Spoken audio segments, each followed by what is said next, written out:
Hi, welcome to Mona mom sessions. இன்றைக்கி ஒரு சின்ன மார்னிங் ரொட்டீனும் மோனா குட்டிக்கு என்ன லஞ்ச் பாக்ஸில் பேக் பண்ணியிருக்கேனும் பார்க்கலாம். லஞ்ச் பாக்ஸுக்கு இன்றைக்கி ஆலு பராத்தா பைட்ஸ் தான் பண்ண போகிறேன். அதுக்காக குக்கரில் பொட்டேட்டோவை ஆட் பண்ணிவிட்டு ஒரு 5 விசில் வச்சு எடுத்துக்கலாம். பொட்டேட்டோ குக் ஆகிறதுக்குள்ளே நான் நல்லா சாஃப்டான சப்பாத்தி டோ நீட் பண்ணி எடுத்துக்கிறேன். பொட்டேட்டோ நல்லா குக் ஆனதுக்கப்புறமா நல்லா மேஷ் பண்ணிவிட்டு அதில் ஃபைனாக சாப் பண்ண onion, chilli powder, garam masala, chaat masala, salt add பண்ணி நல்லா மிக்ஸ் பண்ணி வச்சுக்கிறேன். இப்போ கொஞ்சமாக மாவை எடுத்துகிட்டு அதை நல்லா ரவுண்டாக சப்பாத்திக்கு எப்போவுமே நம்ம தேய்க்கிற மாதிரி தேய்ச்சி எடுத்துக்கிறேன். ஸோ இப்போ இதில் நம்ம செஞ்சு வச்சுருக்கோம் ஆலு ஃபில்லிங்கை ஃபுல்லாக ஸ்ப்ரெட் பண்ணிக்கலாம். ஸோ இந்த மாதிரி நல்லா ப்ரெஸ் பண்ணிவிட்டு ஃபுல்லாக ஸ்ப்ரெட் பண்ணிக்கிறேன்.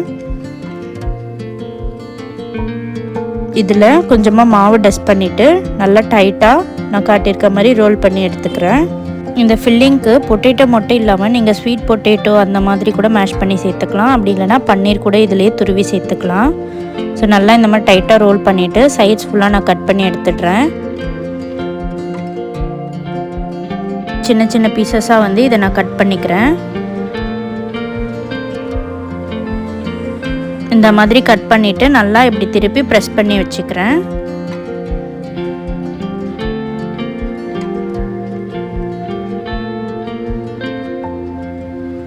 ஸோ இந்த மாதிரி நான் கட் பண்ணிவிட்டு ப்ரெஸ் பண்ணி எடுத்துக்கிறேன். இப்போ இதில் பேனில் கொஞ்சமாக கீ அப்படி இல்லைனா பட்டர் ஆட் பண்ணிவிட்டு இதை நல்லா கோல்டன் ப்ரௌன் ஆகிற வரைக்கும் 2 சைடும் நல்லா ரோஸ்ட் பண்ணி எடுத்துக்கலாம். இந்த மாதிரி நீங்கள் ஆலு பராத்தா பைட்ஸாக லஞ்ச் பாக்ஸில் பேக் பண்ணும்போது குட்டீஸ்க்கு எடுத்து சாப்பிடவும் ஈஸியாக இருக்கும். கையெல்லாம் மெஸ்ஸியாக ஆகாத இருக்கும்.